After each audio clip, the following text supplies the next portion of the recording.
জানিয়ে দিব এই মুহূর্তে আমাদের হাতে এসেছে বাংলাদেশের গুরুত্বপূর্ণ আপডেট সংবাদের শিরোনাম। শুরুতেই থাকছে নির্বাচনী উত্তাপে উত্তাল রাজনীতির মাঠ, শিষ্টাচার ছাপিয়ে ব্যক্তিগত আক্রমণের নতুন লড়াই। এবারে জানিয়ে দিব রাজনৈতিক স্থিতিশীলতায় আওয়ামী লীগ কর্মীদের অন্তর্ভুক্তির আহ্বান, পটুয়াখালীতে নির্বাচনী মাঠে ভিন্ন সমীকরণ।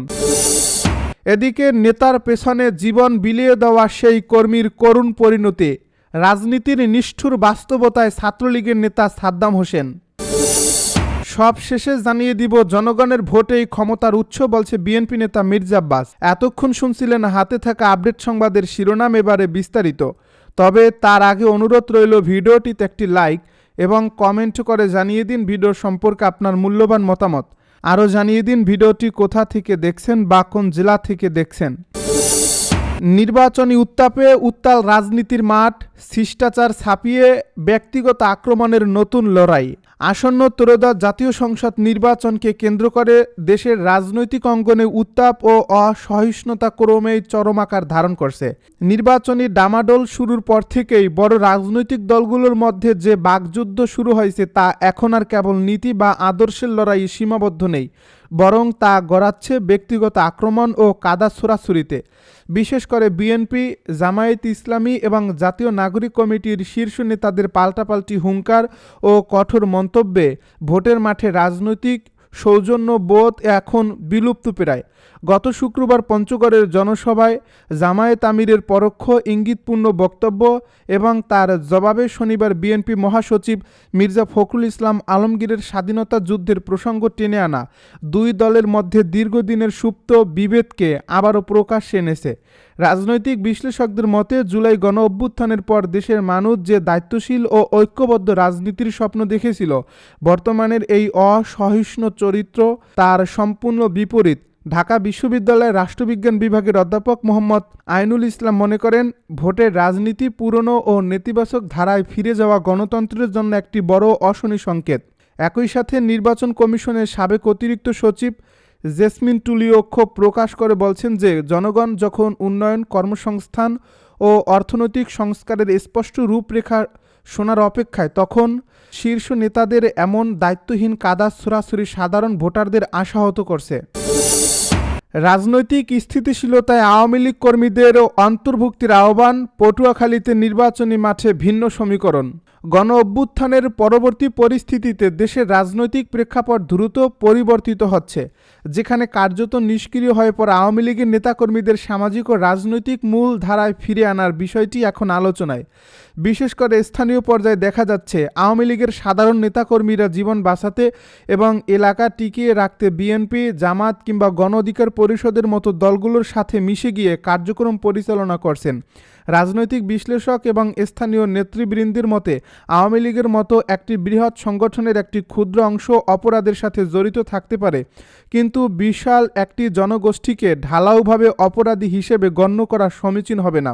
শুরু থেকেই আমাদের পক্ষ থেকে এই আহ্বান জানানো হয়েছে যে রাজনৈতিক প্রতিহিংসার বশবর্তী হয়ে যেন কোনো সাধারণ ও নিরীহ মানুষ হয়রানি কিংবা জুলুমের শিকার না হয়। একটি ঘনবসতিপূর্ণ এবং ছোট রাষ্ট্রে এত বিপুল সংখ্যক মানুষকে রাজনীতির বাইরে রেখে দেশের স্থিতিশীলতা রক্ষা বা সমাজ পুনর্গঠন করা কার্যত অসম্ভব। এই বাস্তবতা মেনে নিয়ে সব দলই এখন আওয়ামী লীগের সাধারণ নেতাকর্মীদের সাথে নিয়ে একযোগে চলার চেষ্টা করছে, যা একীভূত সমাজ গঠনের ইঙ্গিত দেয়। বর্তমানে বিভিন্ন এলাকায় উৎসবমুখর নির্বাচনী পরিবেশ বিরাজ করছে, যেখানে অনেক জায়গায় আওয়ামী লীগ কর্মীদের অন্যান্য দলের প্রার্থীদের পক্ষে নির্বাচনী কার্যক্রমে অংশ নিতে দেখা যাচ্ছে। শেখ হাসিনা কিংবা কেন্দ্রীয় নেতাদের পক্ষ থেকে কোনো আন্দোলনের নির্দেশনা আসলেও তৃণমূলের কর্মীরা এখন নিজেদের নিরাপত্তা ও অস্তিত্ব কথা ভাবছেন, কারণ যে কোনো হটকারী কর্মসূচি তাদের উপর আইনশৃঙ্খলা বাহিনীর কঠোর ব্যবস্থা বা বিপদের ঝুঁকি তৈরি করতে পারে।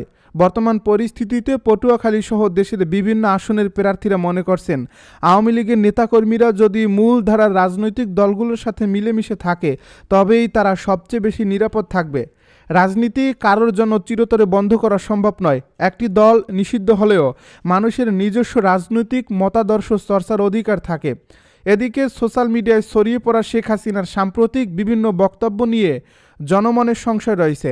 আধুনিক প্রযুক্তির যুগে বিশেষ করে কৃত্রিম বুদ্ধিমত্তা বা এআই ব্যবহার করে কণ্ঠ নকল করা সম্ভব, যেমনটি পাকিস্তানের নির্বাচনে ইমরান খানের ক্ষেত্রে দেখা গিয়েছিল।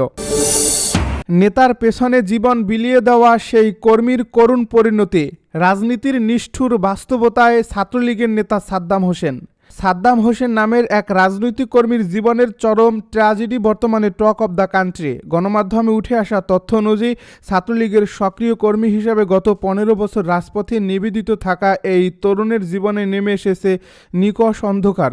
কারাগারে থাকাকালীন সাদ্দামের স্ত্রী নিজের নবজাতক সন্তানকে হত্যার পর আত্মহত্যার পথ বেছে নেন। এই হৃদয় বিদারক ঘটনায় সাদ্দামকে প্যারোলে মুক্তির সুযোগ করে দিতে ব্যর্থ হয়েছে তার দীর্ঘদিনের রাজনৈতিক অভিভাবকেরা। স্ত্রীর শেষ বিদায়েও সাদ্দামকে থাকতে হয়েছে লোহার খাঁচায়। মাত্র 5 মিনিটের জন্য জেল গেটে স্বজনদের নিথর দেহ দেখে তাকে চোখের জলে বিদায় নিতে হয়েছে। গত 1.5 দশকে সাদ্দামের মতো কর্মীরা যাদের নেতা বানিয়েছেন, যাদের পেছনে শ্রম ও সময় ব্যয় করেছেন, সেই শীর্ষ নেতারা বিপদের দিনে তার পরিবারের খোঁজ নেওয়ার প্রয়োজনটুকু বোধ করেনি।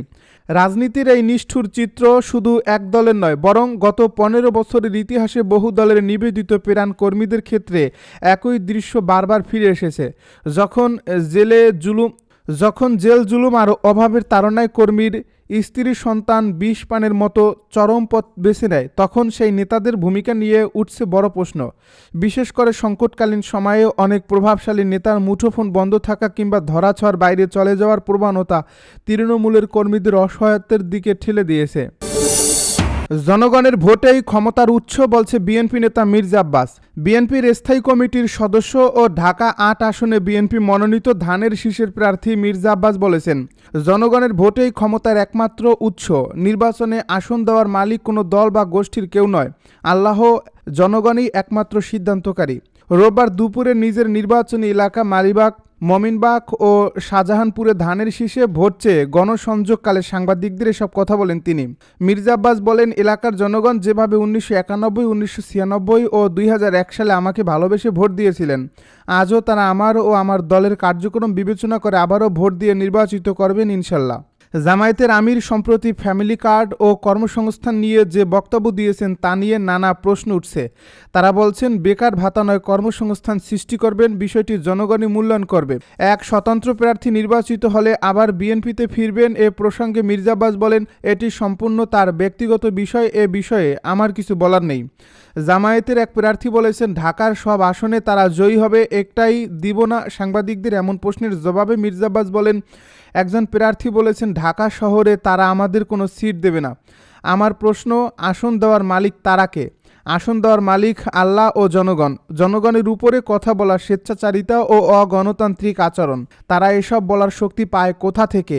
আমার তো এখন মনে হচ্ছে একটি বিশেষ শক্তি ইলেকশন ইঞ্জিনিয়ারিংয়ের মাধ্যমে কিছু করার চেষ্টা করছে, যা জনগণ ইনশাল্লাহ প্রতিহত করবে। ঢাকা বিশ্ববিদ্যালয়ে চাঁদাবাজি নিয়ে ডকুমেন্টারি দেখানো হচ্ছে। সাংবাদিকদের এমন প্রশ্নের জবাবে তিনি বলেন, একজন মানুষকে ঘায়েল করতে যেসব অস্ত্র দরকার তারা সব ব্যবহার করছে। আর্টিফিশিয়াল ইন্টেলিজেন্স দিয়ে মিথ্যা ডকুমেন্টারি বানানো হচ্ছে, বট বাহিনী নিয়ে সোশ্যাল মিডিয়া ভরিয়ে ফেলা হয়েছে। এসবের কোনো সত্যতা নেই। এই শ্রেণীর লোকেরা জাতির সামনে মিথ্যা বলে। আমরা তাদের 71, 86 সালে দেখছি, তারা জাতির জন্য কখনো উপকারী নয়। নির্বাচনের পরিবেশ নিয়ে উদ্বেগ প্রকাশ করে তিনি বলেন, আমি চাই নির্বাচন সুষ্ঠু ও গ্রহণযোগ্য হোক, কিন্তু কিছু দলের কথাবার্তা ও সরকারের একটি মহলের আচরণে মনে হচ্ছে ইজ সামথিং রং।